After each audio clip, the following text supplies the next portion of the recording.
1 लाख रुपया लगेगी इलाज के लिए। साहब मेरे पास कुछ भी नहीं है भैया, मेरी माँ की जान बचा लो। 1 लाख रुपया दोनों ने दिया, कहा कि ले जाओ अपनी माँ का इलाज कराओ। हम लोग यहीं पर खड़े हैं, बताना 1 लाख रुपया लेकर के जब शीला हॉस्पिटल में आती है और माँ के सामने रख दिया कि माँ हमारे तो धर्म के भाई मिल गए, मरद ये है मेरी। कौन है बेटी हो, मैं कैसे विश्वास करूं, पता नहीं कैसे लोग हैं, मुझे नहीं चाहिए, मर जाने दे मुझे। शीला ने आश्वासन दिया कि नहीं माँ, बड़े नेक इंसान मेरे भाई है, इलाज होगा, ठीक हो जाऊंगा। मैं थोड़ा उन भाइयों से मिल करके आती हूँ। डॉक्टरों ने ट्रीटमेंट करना शुरू किया और शीला जब बाहर जाती है वो ड्राइवरों के पास, गाड़ी मालिक के पास हाथ जोड़कर बोली भैया बहुत बहुत बधाई हो, बहुत बहुत धन्यवाद देना चाहूंगी, मेरी माँ की जिंदगी बचा रहे हैं आप लोग, मैं आपकी क्या खिदमत कर सकती हूँ। तब ड्राइवर ने कहा कि बन जा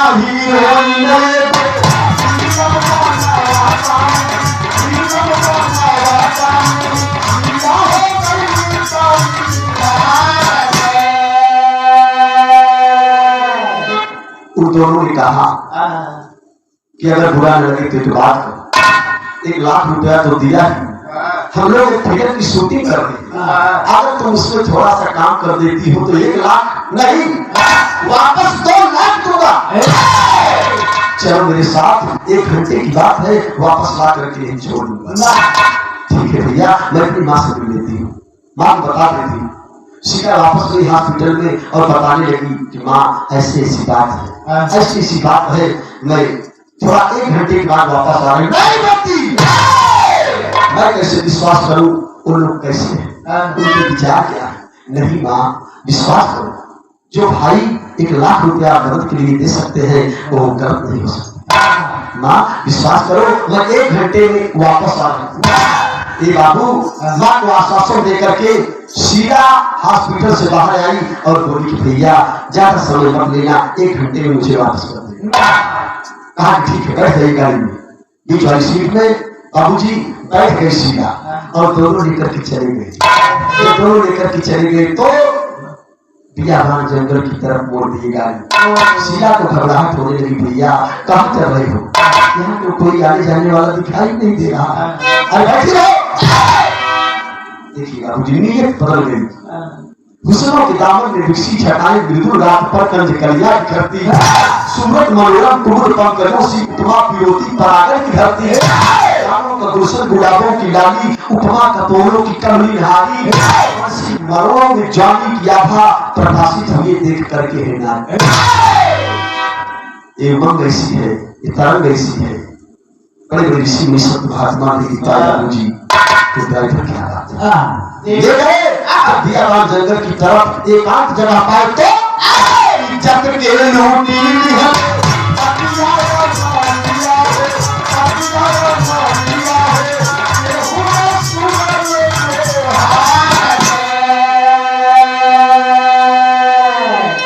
शीला चिल्ला रही छोड़ दो मुझे। नहीं, 1 लाख रुपया दिया, कितना पैसा चाहिए। मेरे भैया आपको धर्म का भाई माना, मैंने आप लोग क्या कर रहे हैं, मैं असहाय हूँ, मेरी माँ की जिंदगी मौत के बीच में जूझ रही है, छोड़ दो मुझे जाना। बाबूजी उन दरिंदों ने मुंह काला कर दिया और आंख पर पट्टी बांध दिए, मुंह में कपड़ा लगा दिए, गाड़ी में बिठा करके लेकर चल दी और गाड़ी में बिठा कर लेकर गए कहाँ, उस अपने मालिक के पास जो लड़कियों का त्याग करता था, ले गए उस मंजिल पर। और जब इस कोठे पर उस हवेली में पहुंची बेटी शीला, मेरे साथियों क्या कहे, एक और दरिंदा के साथ खेलना चाहा, आंख पर पट्टी बंधी थी लेकिन किसी तरीके से पट्टी खुल गई। वहां पर हर कोई इस दामन को दागी बना दिए, बाबूजी दामन को दागी बना दिए और इधर कमला सोच रही है कि मेरी बेटी 2 घंटे का मोहलत दिया और समय काफी बीत गया, अंधेरा होने लगा, मेरी बेटी कहाँ है। बाबूजी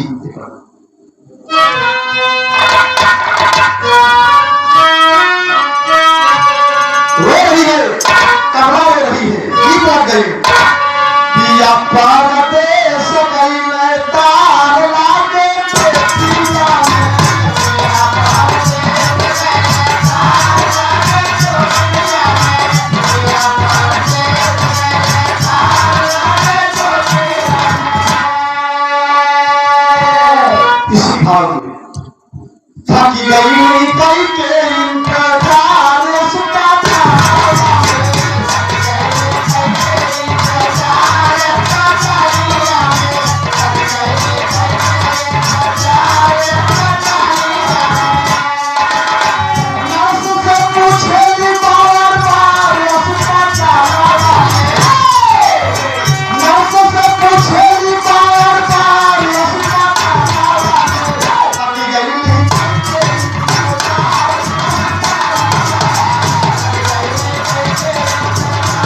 नर्स के पास, तो कभी उस नर्स के पास, मैडम मेरी बेटी का कोई फोन आया था क्या? अरे कोई तो बताए कहाँ है मेरी बेटी? आज जब फेर के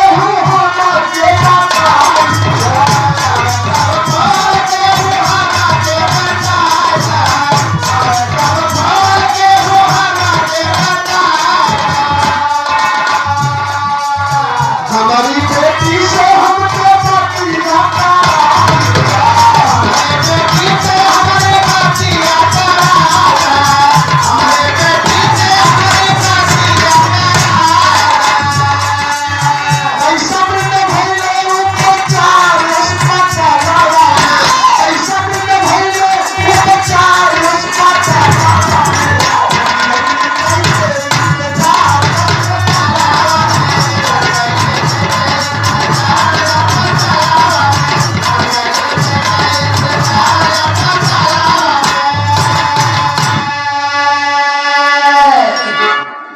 साथियों, इधर कमला परेशान और उधर बेटी परेशान, पीने लाल का कुछ पता ही नहीं।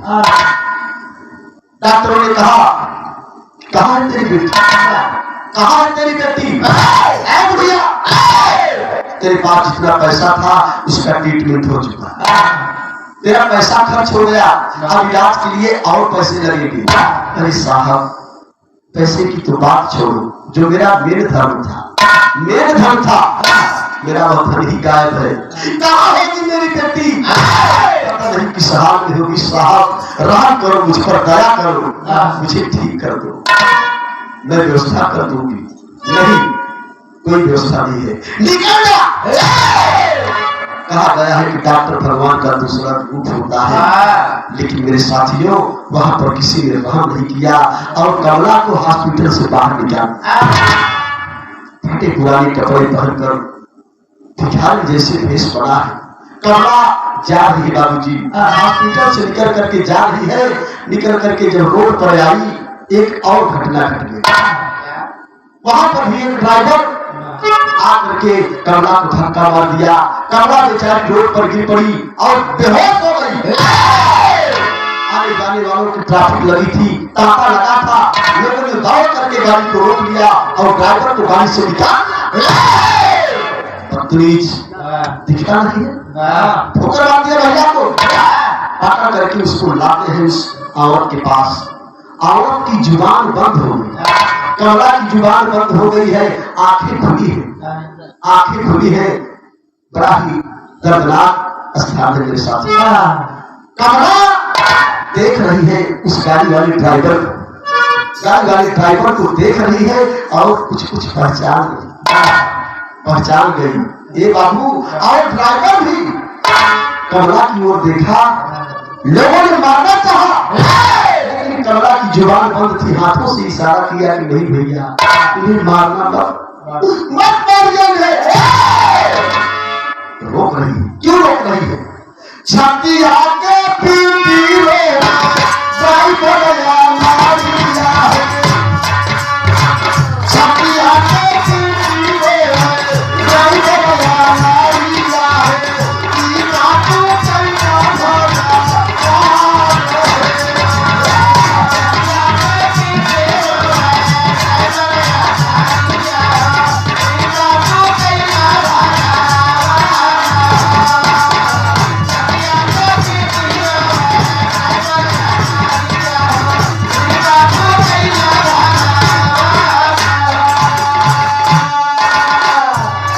विचार करेंगे वह ड्राइवर क्यों रो रहा है और कमला क्यों रो रही है?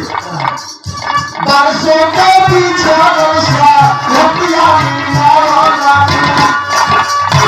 बरसों के पीछे बरसा लतिया लेकिन वाले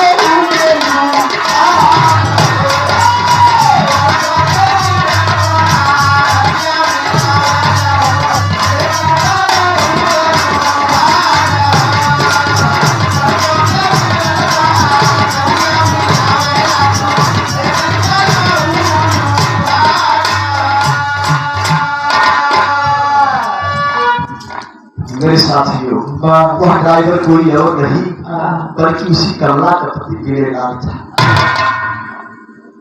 जिस ड्राइवर ने कमला को धक्का दिया गाड़ी से, वह ड्राइवर कोई और नहीं बल्कि उसी का पति वीरेलाल था। लाख कोशिश किया, कमला ने भी और वीरेलाल ने भी, दोनों से मुलाकात नहीं हुई। आज मिले भी तो ऐसे मोड़ पर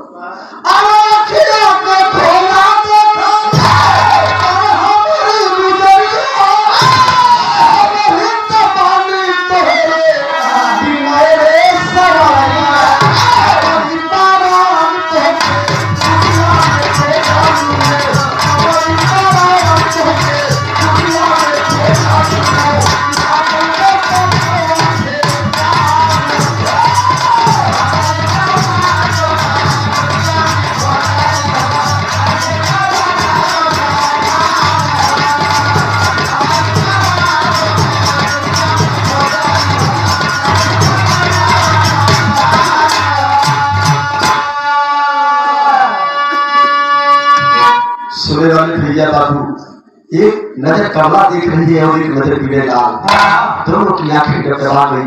कमला रो रही है लेकिन मेरे साथियों बोल नहीं सकते क्योंकि उसकी जुबान बंद हो गई थी। वीरेलाल भी पहचान रहा है और भर लिया कोरा में, कहा कि कमला, अरे करली, मैंने तुझे कहां कहां नहीं ढूंढा, कहां कहां नहीं ढूंढा। कमला को सिर्फ रोने की सिवा कुछ नहीं आ रहा है। बहुत तो शक्ति नहीं, बयान नहीं कर रही है, लेकिन आंसुओं की धार बता रही है कितना बड़ा भाव। ए बाबू, कमला ने इशारा किया कि भैया बाबू इनकी मारा मत।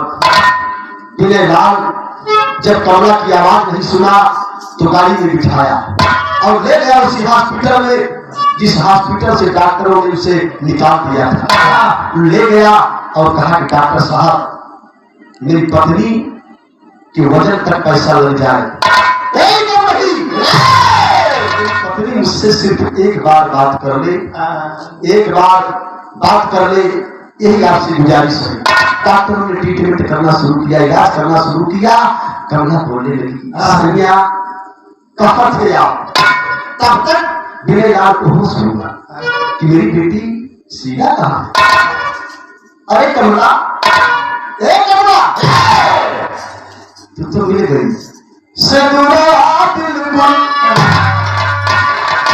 सम्मान करूंगा मैं अपने कवि श्री गया प्रसाद यादव जी, जिन्होंने ऐसी तेरी लिखा है बिहार के अंदर, सिंदूरवा बिल्कुल ताजा है, सिंदूरवा बिल्कुल ताजा है,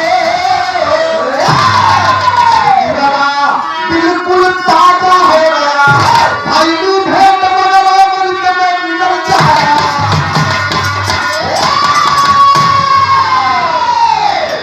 इसका मतलब भैली भेंट मगर अमृत में मिल जाएगा।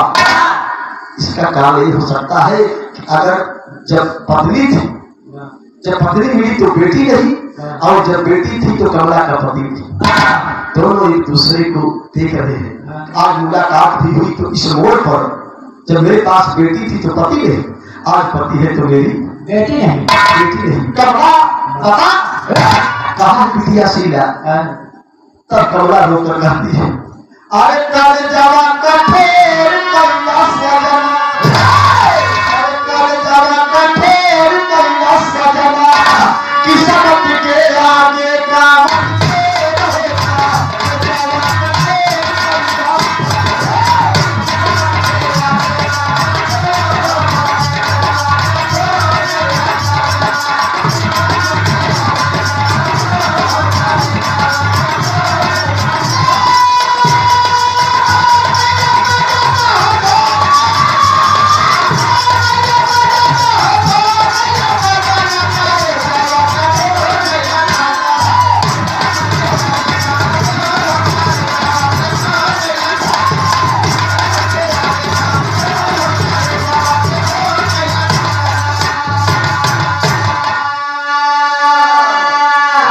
कमला बता रही है, फिल्म की शूटिंग बेटी मेरी गई, महीने 2 महीना बेटी अपनी नहीं, कर जावा कठेर कैला सजना, कर जावा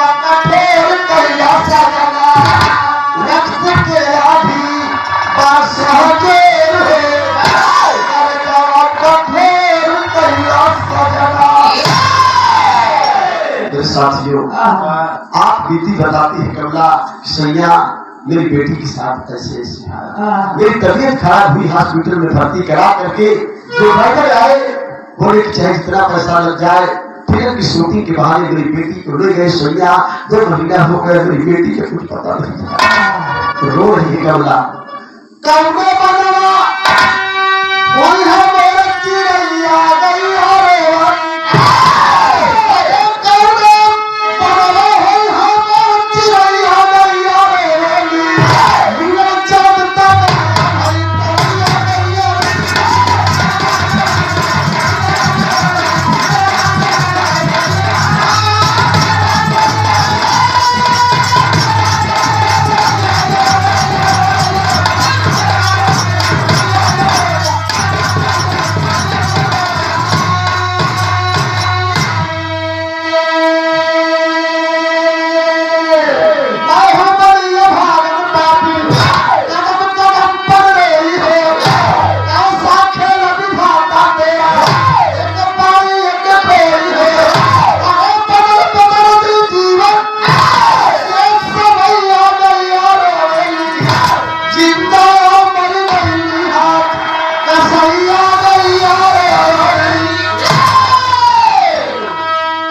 सुने वाले भैया बाबू, कमला आप बीती बतावे लगल। सैया जब बेटी रहा तैयार ना, आप मिलना तैयार बेटी ना। मेरी शर्तों पर गौर कीजिएगा, वही तोहा आ गया मौके पर कि बिना विचारी जो करे सो पाछे आधा कर प्रमाण।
कमला जब कहे लगल, सैया हमारी बिटिया के 2 आदमी लेके गए फिल्म की शूटिंग के बाद, अब अभी तक अइले ना। बतिया सुन के विनय लाल कि जिया में जैसे गोली लगल। कहे ठीक है कमला, तुम रुको, मैं बाहर से आता हूँ। और जा करके विनय लाल जब हॉस्पिटल के बाहर आया तो फोन लगा दिया उस हवेली पर जहां पर उसकी बेटी शीला थी। क्योंकि मेरे साथियों, जहां पर उसकी बेटी शीला पहुंची थी, उसी कोठे पर विनय लाल भी अय्याश के लोगों के साथ संगत बदल गई। उसी कोठे पर मालिक का नौकर बन गया। और जिस दिन शीला कोठे पर पहुंची, हवेली पर पहुंची, शीला कुछ पहचान रही थी अपने पिता को, विनय लाल को, लेकिन बाबूजी मुंह में कपड़ा लगा हुआ था, बोल नहीं पाई। एक बाप भी बिना विचारे गलत काम कर दिया। लानत है उसी जिंदगी पर। फोन लगाकर उस साहब से बात किया विनय लाल की, साहब बहुत बड़ी भूल हो गई, बहुत बड़ी गलती हो गई। वो हवेली पे जवान शूटिंग के झांसा देके लोग लेके गई हमें, वो बिटिया के हूँ और ना, बल्कि हमारे खुद की बेटी है। साहब वो मेरा खून है, मेरी अपनी बेटी शीला है। मैं आपसे विनय कर रहा हूँ, निवेदन कर रहा हूँ, मेरी बेटी को इस हॉस्पिटल के पास तक लेकर आने का कष्ट करें। क्या बकवास कर रहा है पगला, कौन है तेरी बेटी? नहीं साहब, वो मेरी ही बेटी है, मेरे पास लाइए, मैं परेशान हूँ। विनय लाल की बात को सुन करके उस कोठे का मालिक, बाबूजी हवेली का मालिक, शीला को गाड़ी में बैठा करके हॉस्पिटल के पास लेकर पहुंचता। हॉस्पिटल के पास जब लेकर के आया और शीला देखती है पिता विनय लाल को, और बिने लाल ने अपनी बेटी को देखा, कहा कि बेटी खबरदार तो मुझे बेटी कहा। मेरे साथियों, एक बाप को आज अपनी ही बेटी को बेटी कहने का हक नहीं है, इसलिए उन्होंने बिना विचार किए, बिना सोचे समझे गलत कदम उठा दिया। मेरे साथियों, इसीलिए मैंने कहा कि मेरी गीत सिर्फ एक दोहे पर आधारित होगी कि बिना विचारे जो करे सो पाछे पछताए। काश उस दिन बिने लाल उस बेटी के मुंह से कपड़ा निकाल दिया होता तो शायद इतना बड़ा गलत काम नहीं होता। ये बाबूजी आयल तब कहना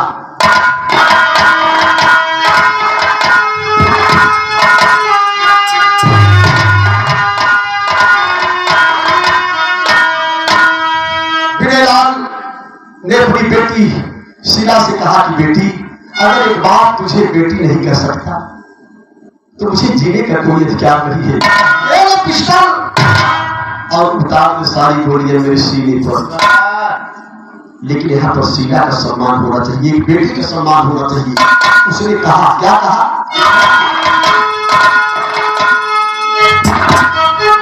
अरे पापी के मरने से नहीं पाप बरी है, ऐसे बेटी अपने हाथे अपन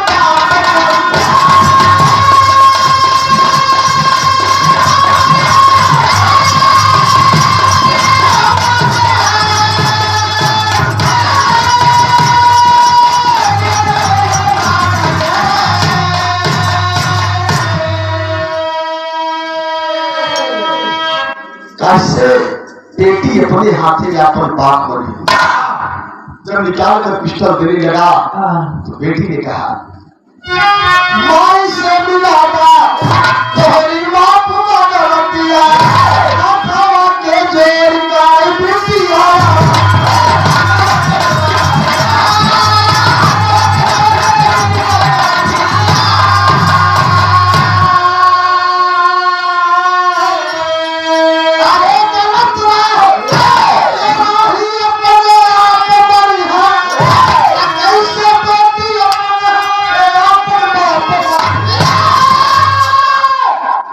मेरे साथियों, गौर करना, यही कहानी का लास्ट है। एक बेटी ने अपने बाप को नसीहत दिया और जब बेटी ने कहा कि आपकी सारी गलती माफ है, मुझे मेरी माँ से मिला दीजिए, और जब हॉस्पिटल के अंदर अपनी बेटी शीला को लेकर के वह बाप बिने लाल पहुंचता है और जब बाबूजी बेट के पास गया, कमला ने कहा कि सोनिया, बिने लाल सर से सर झुका है, एक बात क्या बताए अपनी पत्नी से, मैं कितना अभागा हूं, मैं कितना पापी हूं। अरे कमला, मैंने अपना ईमान खो दिया। कहा बिने लाल, कमला बलिया चलाया और बेटी का लुटेरा अपने हाथ से।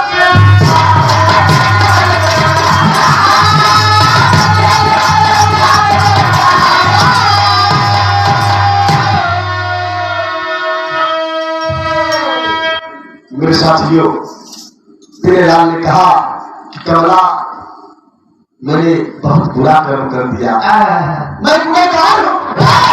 ये पिस्टल बेटी ने तो नहीं संभाला, लेकिन कमला सारी गोलियां तो मेरे सीने में उतार दे, मुझे जीने का कोई अधिकार नहीं है। दिन का भूला अगर रात को घर आ जाए, उसे भूला नहीं कहते। जाने जाने में जो कुछ भी गलती हुई है सब भूल जाइए, कम से कम फिर से हमारा परिवार हरा भरा हो गया। कमला एक नसीहत भरी बात कहती है, मैं आपको मार कर क्या करूंगी? अरे मिट्टी करूंगी।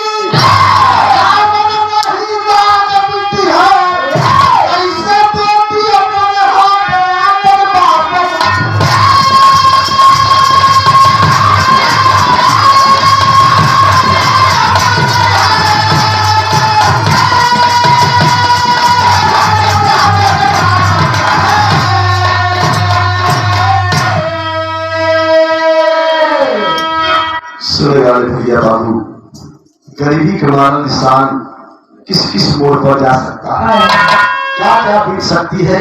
समाज के लोगों को एक नसीहत मिलनी चाहिए, एक सीख मिलनी चाहिए।